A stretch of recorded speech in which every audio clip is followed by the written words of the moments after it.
اور جانتے ہیں آپ کہ دعائے حزب اللہ بہر کا شان ورود کیا تھا۔ شیخ ابوالحسن شاذلی رحمۃ اللہ علیہ مصر کے بہت بڑے محدث، مفسر، بڑے ولی کامل ہیں، اپنے وقت کے بڑے شیخ المشائخ ہیں، قاہرہ میں ہیں۔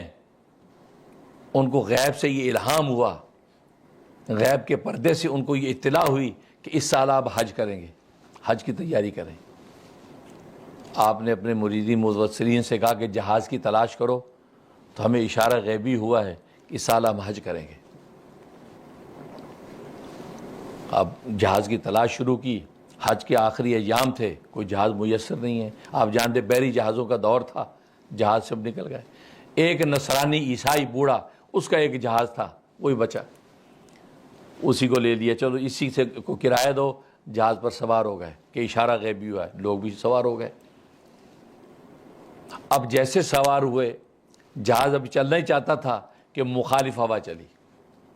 ابھی کچھ دور گیا تھا کہ مخالف ہوا اتنی تیز چلی کہ وہ جناب واپس قاہرہ کی طرف جہاز کو لے کے آ گئی، یہاں تک کہ قاہرہ کی عمارتیں، بازار سب نظر آ رہے ہیں، اور جہاز کھڑا ہے، آگے جانے کا راستہ نہیں ہے، اور مخالف ہوائیں تیز ہیں۔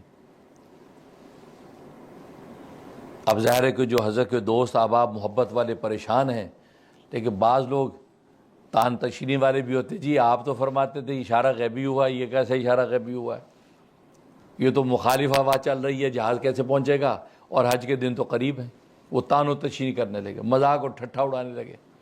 اب حضرت کو بڑا قلبی قلق ہوا، تکلیف ہوئی کہ یار یہ کیا بات ہوئی۔ خیر اسی رنج و غم کے اندر اب قیلولے کے لیٹے، دوپہر کا کھانا کھا کے لیٹے، تو خواب دیکھتے ہیں رسول اللہ صلی اللہ علیہ وسلم خواب میں تشریف لے آئے۔ دیکھو امت کی ایک ایک فرد پہ بھی نظر ہے، اللہ تبارک و تعالیٰ کیسے اس نبی کی رحمت کو عام کر رہے ہیں۔ ایسی رحمت للعالمین نہیں ہے، سارے جہانوں کی رحمت ہے، سارے جہانوں کی رحمت۔ وَمَا أَرْسَلْنَاكَ إِلَّا رَحْمَةً لِلْعَالَمِينَ، سارے جہانوں کی رحمت۔ اور جہان کتنے ہیں؟ ابو سعید خدری رضی اللہ تعالیٰ کی روایت ہے کہ 36,000 جہان ہے، 36,000، 36,000، 36,000۔ اور اب تو یہ آج کی جدید ایڈریس بھی اس نتیجے پر پہنچ رہی ہے کہ یہ جو جہان میں رہتی ہے یہ نہیں، اس کے علاوہ بھی ایسے ایسے یونیورس ہیں جہاں تک ابھی ہم پہنچے ہی نہیں ہیں۔ ابو ہریرہ رضی اللہ عنہ کی روایت ہے 84,000 جہان ہے، 84,000۔ یہ مفتی اعظم پاکستان مفتی شفیع صاحب رحمۃ اللہ علیہ معرف القرآن کے اندر اس کو لکھا ہے۔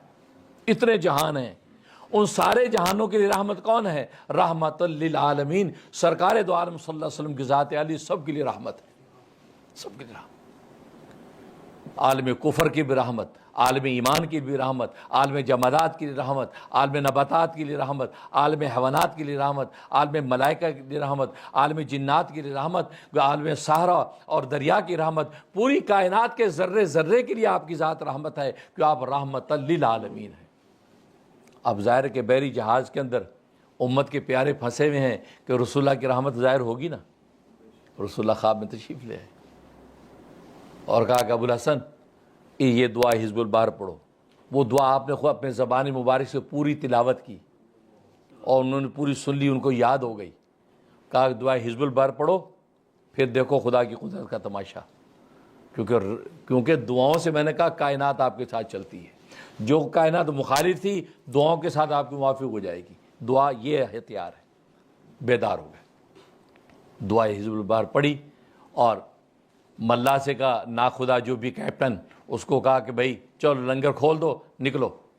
کہ جی کیا بات کر رہے ہیں، مخالف اتنی ہوا چل رہی ہے، لنگر کھولیں گے تو ہم سیدھے قاہرہ کے اندر واپس چلے جائیں گے، اتنی تیز ہوا ہے۔ کہا کہ کوئی وسوسہ دل میں نہیں لاؤ، کیونکہ ظاہر ہے کہ رسول اللہ صلی اللہ علیہ وسلم خواب میں آتے ہیں تو خود حدیث بخاری کی حدیث ہے، فرمایا من رانی فقد رانی، جسے مجھے دیکھا اس نے مجھے ہی دیکھا ہے، فإن الشیطان لا یتمثل بی، اس لیے کہ شیطان میری مثل نہیں بن سکتا، میری شکل و صورت میں شیطان نہیں آ سکتا، لہٰذا یہ سچا خواب ہے۔ تو آپ نے کہا وسوسہ نہیں لاؤ، لنگر کھولو۔ اب جیسے انہوں نے تیاری کی اور لنگر کھولنے کی کوشش کی تو ہوا ایسے موافق ہوئی اتنی تیز چلی ہے کہ وہ لنگر کھولنے کا بھی موقع نہیں مل رہا، یہاں تک کہ رسی کو کاٹنا پڑا۔ اس رسی کو کاٹا، جیسے رسی کو کاٹا ہے اور جہاز اتنی تیزی سے نکلا ہے یہاں تک کہ مکہ پہنچ گیا۔ اللہ اکبر، محمد رسول اللہ زندہ باد۔ یہ ہے دعا۔ دیکھو دعا نے کیسے ہواؤں کو آپ کے موافق کر دیا۔ آپ دعا کو ایسے معمولی سمجھتے ہیں، اجی دعاؤں سے سب کچھ ہوگا، اجی ایٹم بم سے ہوگا، اجی کلاشنکوف سے ہوگا، اجی گولی تلوار سے ہوگا۔ بے شک، لیکن وہ ساری چیزیں آپ کے موافق تب ہوگی جب پیچھے دعا ہوگی۔ اگر دعا نہیں ہوگی تو یہ سارے ہتھیار آپ پہ بھی تو چل سکتے ہیں۔ کتنے لوگ ہیں گولی چلاتے اپنے کو لگ جاتی ہے، تلوار اپنی پیر کاٹ بیٹھتی ہے، آپ ہی کے خلاف وہ چیز چل جاتی ہے۔ کتنی غذائیں ہیں جو کھاتے ہیں دوسرے کھاتے ہیں، صحت پاتے آپ کھاتے ہیں، آپ کے لیے زہر بن جاتی ہے، وہی آپ کی ہلاکت کا ذریعہ بن جاتی ہے۔ معلوم یہ ہوا کہ ساری چیزیں یہ موافق ہوتی دعاؤں کی وجہ سے۔ پیچھے جب دعاؤں کا ہتھیار ہوتا ہے تو اللہ تبارک تعالیٰ جمادات، نباتات، حیوانات، ملائکہ، جنات کو آپ کے موافق کر دیتے ہیں۔ تو دیکھو دعائے حزب البحر پڑھی تو جناب دریاؤں کا رخ بدل گیا اور ہوائیں آپ کی موافق ہو گئیں، یہاں تک کہ آپ اللہ کے گھر میں پہنچے۔ یہ ہے وہ دعائے حزب البحر۔ اب ظاہر ہے کہ اس دعا کی ایسی برکت ظاہر ہوئی تو امت کے لیے جب انہوں نے عام کیا اس دعا کو، اس دعا کے انوارات، ثمرات آج تک امت لوٹ رہی ہے، آج تک۔ اور اس دعا کے کلمات کو دیکھیں، ساری کائنات اس دعا کے اندر بند کر دی ہے، کائنات کو ہلنے نہیں دیا، ذرے ذرے کو ایسا سمیٹ دیا کہ کوئی مائی کا لال ادھر سے ادھر نہیں ہو سکتا۔